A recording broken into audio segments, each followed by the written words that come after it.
Okay. Thank y'all for coming tonight. Social distancing, except in family groups, which is fine. But I do have my mask, but I'm far enough away. I'm not going to wear my mask. So we have 2 kids in here, and that's really exciting to me. So, and this story tonight, it is full of. You're going to like this, Logan. It is full of warfare and battles and all sorts of things. So we're going to be in 2 Samuel 3-4 things to kind of watch out for in tonight's story. So the first one is, it is impossible not embrace the truth, to quote the truth, but not submit to the truth, to hold the truth, and yet assault the truth. The second thing is, God's promises are certain no matter how much resistance they meet. So you can kind of watch for this, although you have to go back to some of our previous stories to get the full impact of that. And then the third thing is, we have a God who is a fighter and who is mighty in battle. And that's the one, Logan, I think you're going to enjoy hearing about. He is mighty in battle. Story. We're just going through the Bible. We started in Genesis 1. We are now in 2 Samuel, starting in chapter 3 tonight. So prior to this, Saul and his son Jonathan had died on the battlefield. This is actually several years back. The tribe of Judah then crowned David as king, but the other tribes did not crown him as king. And they have interactions here, and it's going to get a little bit confusing. So Natalie, do you like to hear about royalty? Do you like to hear about kings and queens? Oh, it's confusing. You know, and I'll try to explain it. So, David's nephew was Joab, and he was the commander of David's army. Abner was Saul's cousin, and he became the commander of Ishbosheth's army. Ishbosheth is Saul's son, so he's kind of like a second cousin or something to Abner. And Abner was the one that really helped push Ishbosheth to become the king of the northern tribes and kind of worked out some things there. All right, so our story begins in chapter 3. The war between the house of Saul and the house of David lasted a long time. So that's what this story tonight is all about. We're going to see David getting stronger, and we're going to see the house of Saul, which is now Ishbosheth, and all the people who were a part of that household, like Abner. You're going to see they just disintegrate. They completely disintegrate. And that's what our story is tonight. So then it talks about David was now living in Hebron.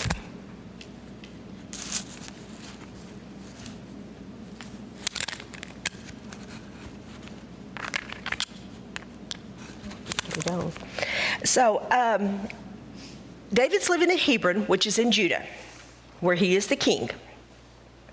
And we know he was married to Michal, but Saul, her daddy, took her away from her husband David and gave her to another man to be his wife.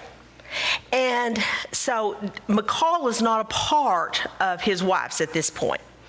So his first son was Amnon, who was the son of Ahinoam. And we know about Ahinoam. And then his second son was the son of Abigail, and we know about Abigail. We've had, and I cannot pronounce these names very well, but Maacah, and one was the son of Haggith, and one was the son of Abital, and one was the son of Eglah. So we know that he now has at least 4 more wives. He might have had more, but these are the ones that bore children to him while they were, or sons to him while he was in Hebron. So now we're going to start seeing how what's going on. But while this, between David and the house of Saul, and while this war is going on, Abner, who's the commander, he starts kind of positioning himself, and he's strengthening his own position in the house of Saul. Now, something very, very unusual to us happens, but it was very significant to the people of that time. So Saul had a concubine named Rizpah, and Ishbosheth says to Abner, "Why were you with my father's concubine. Now, for Abner to be with the king's concubine was making a very clear statement to the people that he was about to take the place of Saul, which means Ishbosheth is going to be pushed out of this whole little conspiracy. And so taking the king's concubine was kind of like a statement of power and saying that he had a rightful claim to the throne. So we have this little intrigue going on here. But when Ishbosheth says this to Abner, he became very, very angry. And he said, listen to this one. Am I a dog's head? Have you ever been called a dog's head? That was an insult, evidently. It might have a new term you can use when you get mad at somebody. You're a dog's head or something. So he says, I have always been loyal to your father Saul, to his family and to his friends. I never handed you over to David, yet now you accuse me of an offense involving this woman. So he doesn't even say her name, this woman. And he says, I'll tell you what I'm going to do, though. I'm fixing to do for David what I did for your daddy and for you. In other words, he's fixing to switch sides here. He said, I'm going to help establish David's throne over all of Israel, plus Judah. Power and his influence over to David's side. So Ishbosheth, he is scared because this is his commander, and his commander has even turned against him. And he was afraid, and he didn't say another word to Abner. And so Abner, he makes good on his word, and he sends messengers out to David, and he says, if you'll make an agreement with me, I'll help bring all of Israel over to you. David thinks that's a pretty good deal. He says, I'll make an agreement with you, but there's one thing he's talked about. You've got to bring Michal back to me. Michal was the daughter of Saul, and Saul had given her in marriage, and there's a little bit more to that, but he'd given her in marriage to David, and then he took her away. So David sends messengers to Ishbosheth and says, you give me my wife, Michal, because I betrothed myself to her for the price of 100 Philistine foreskins. So he paid the dowry for that.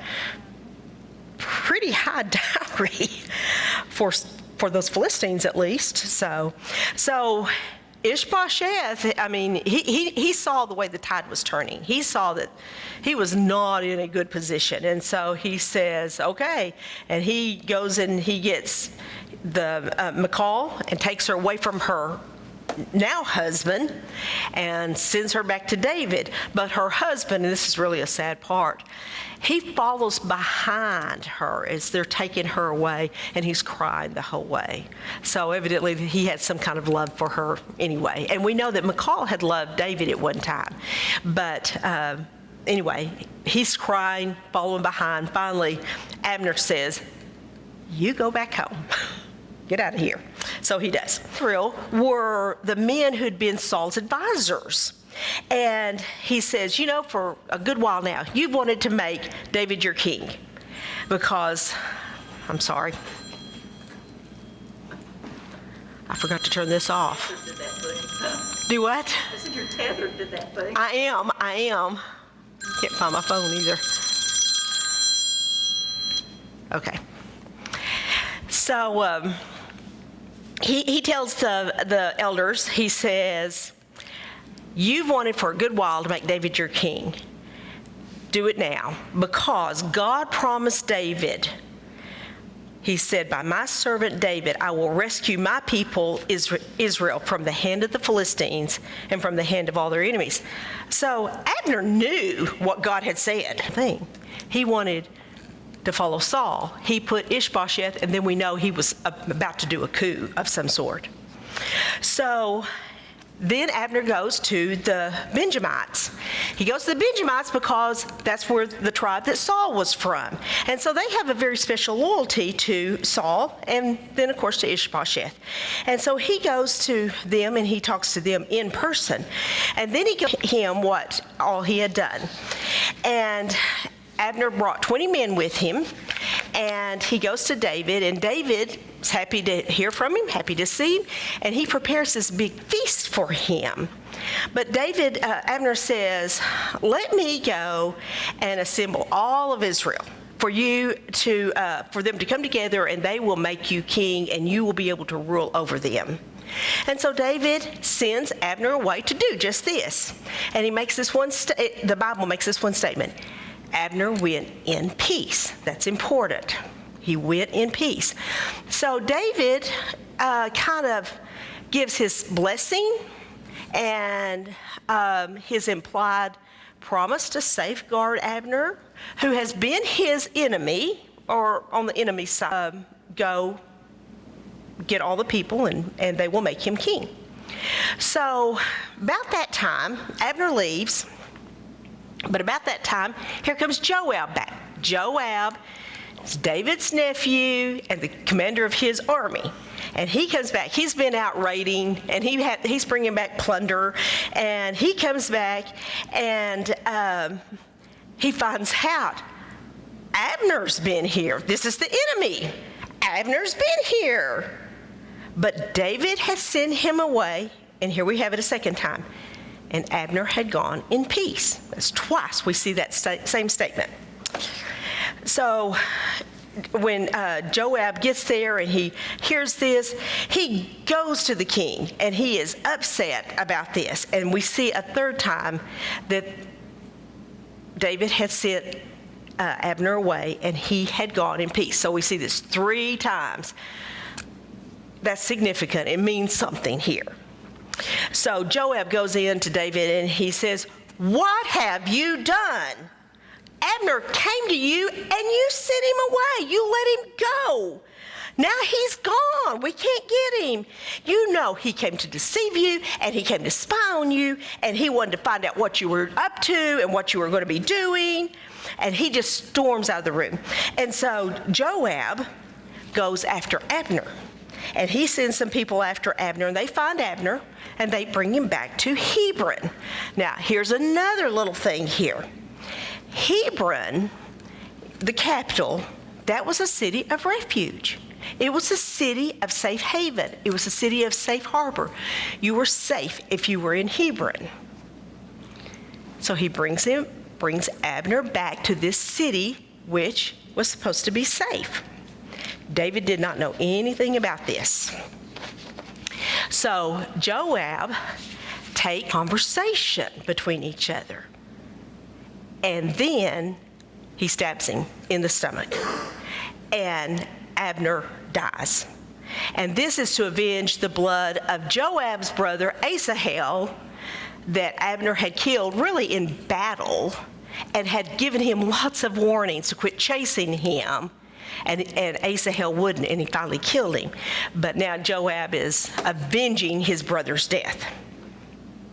So later on, David hears about this, and he proclaims for everybody innocent of the blood of Abner. He had nothing to do with that. He said, may Abner's blood fall on Joab's family. And he says this curse over Joab and his family. And remember, that's his kinfolk here.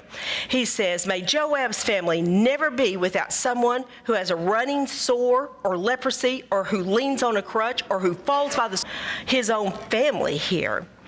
So David tells Joab, he says, okay, we're going to carry his body on a bier. That's it's not a casket, but it's a stretcher. They put it this morning, and you're going to lead the procession. And David follows behind the bier, and they take him and they bury him in Abner's tomb. And David wept, and all the people wept also. And then later, that same day, David fasted because in honor and out of mourning for Abner. And the people all saw this, and they were pleased because they knew then that David had nothing to do with this murder. They could tell by his response. He had nothing to do with this murder. And everything the king did pleased the Israel. Now let's go back to Ishbosheth. Ishbosheth hears that his commander, Abner, has died.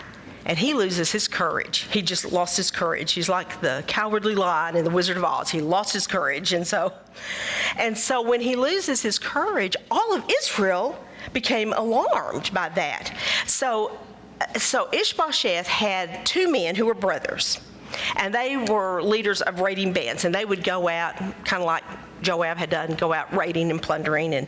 And so they know that Ishbosheth has lost his courage, and so they go to the house of Ishbosheth. And they get there the heat of the day. In our heat today, I don't know if that was first thing in the morning or last thing at night because it's been so hot. But it says it's during the noonday rest. It's siesta time, basically, during the heat of the day. And so they go into his house, and they go into the inner part of his house because they're acting like they're hungry and they're going to find something to eat. And instead, they find Ishbosheth. They stab him in the stomach. And then they cut off his head and carry that head back to David. They slip away. So they get back to David, and they are mighty proud of themselves. And they say, "Here is the head of Ishbosheth, your enemy who tried to kill you." Talking about Saul, their Ishbosheth's daddy. He tried to kill you. "This day the Lord has avenged my lord the king against Saul and his offering." See, they've done something they think. He said, "As surely as the Lord lives, who has delivered me out of every trouble.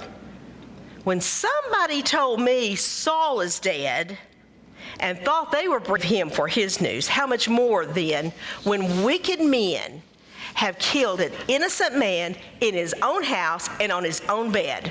Should I not now demand his blood from your hand and rid the earth of you?" Pretty strong words. And so he orders his men, and they come in and they kill these two brothers, and they cut off their hands and their feet, and they hang their bodies up. So then really, the enemies are not there anymore. That's basically what's happened. The enemies are not there. And so they take, all the Israelites come and they crown him as their king. "And my people Israel, and you will become their ruler." So see, it was well known. Everybody knew that David's supposed to be king. Everybody knew that. But Saul was still remain king, and then Ishbosheth, and then we see this little thing with Abner. And so David became king. He was 30 years old when he became king over Judah. He reigned for 7.5 years, and then he became king over Israel and Judah. And all total, he reigned 40 years. So he was around 70 years old when he died and was no longer the king. But he still had some more battles. Remember what God said was he was going to slay the enemies, the Philistines. And so here come the Philistines after him. They hear that David is king. Well, first of all, David marches to Jerusalem, and he chooses Jerusalem to be his capital. Except the Jebusites, you can't get in here. Let me back up. Before they ever conquered Canaan, God said, when you find the Jebusites, you kill every one of them. But they had never actually been able to conquer Jerusalem. And so the Jebusites lived there. And so the Jebusites felt pretty confident. They'd never been conquered before. Things are looking pretty good for them. And they said, "You won't get in here. Even the blind and lame can keep you from getting in here." So, pretty much putting them down. Even the blind of Zion, which is the city of David. So he prevailed in that battle. So David said, David then took up residence in Jerusalem, and he called it the City of David, and he built up the area and fortified it, and he became more powerful because the Lord God Almighty was with him. So he's in Jerusalem, and just to go back in biblical history, Melchizedek was the king of Salem, and Salem eventually became Jerusalem. You can see the common name there. So Salem became Jerusalem at a later point. And it was right on the border between Judah and the rest of Israel. So if he had stayed in Hebron, the rest of the whole country that now proclaimed him as their king, but he's still in the country he'd been ruling, Judah. So he was very wise to move it out of Judah and into right there on the border between the rest of the tribes, between Benjamin and Judah. And so it was a more neutral spot. Think Washington, D.C. It's a very neutral spot. It's not really associated with any state. And so that's kind of what was happening with Jerusalem. It wasn't controlled by any tribe. And we see in this scripture, the first time we ever hear of Zion was right here. This actually turns out to be one of David's most significant accomplishments in his reign, was establishing Jerusalem as the capital. So then the king of Tyre, he sends ambassadors. He is recognizing David as the rightful king, and he sends cedar logs, carpenters, and stonemasons, and they built a palace for David there. And then David knew of his people, Israel. Sadly, though, David takes more concubines and more wives, and he had more sons and more daughters born to him. And there's a list of them in verse 14, 15, and 16. And the third name is Nathan, and that's the lineage of Jesus. Jesus came through Nathan. And then the next one is Solomon, who becomes the next great king of Israel. And the others, we don't hear a lot about them. So I skipped ahead just a moment ago about the Philistines, but that's when the Philistines know that David is there. David, as we have seen over and over and over, he inquired of God. He prayed. Shall I go and attack the Philistines? Will you deliver them into my hands? And God answered him and said, go, and I'll deliver them into your hands. And so David goes and he defeats the Philistines. And he says something that I find just so interesting.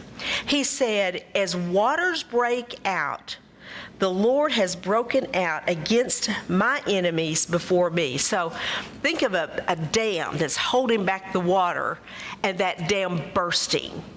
We kind of saw that a number of years ago with Hurricane Katrina when the dams and levees and everything broke in New Orleans.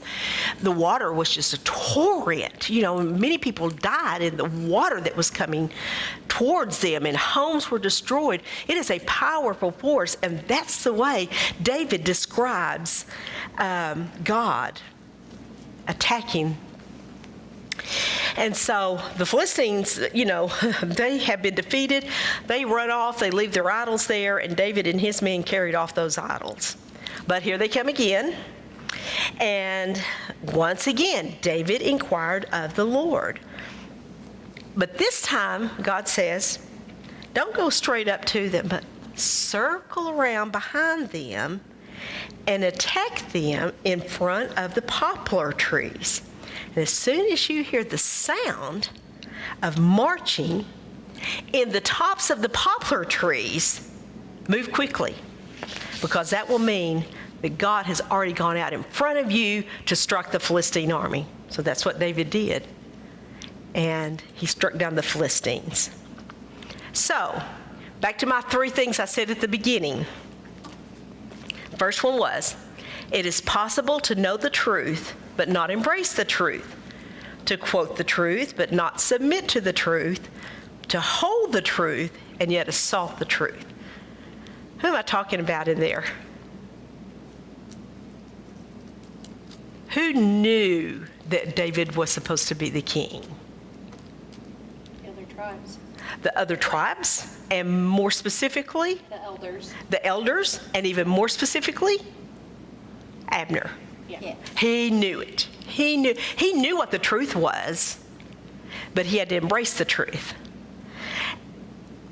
That's the way we are. We may know the truth, but we have to embrace the truth. Even the demons believe. Okay, the second thing was God's promises are certain no matter how much resistance they meet. You have any idea what I'm thinking about here? Anybody want to make a guess?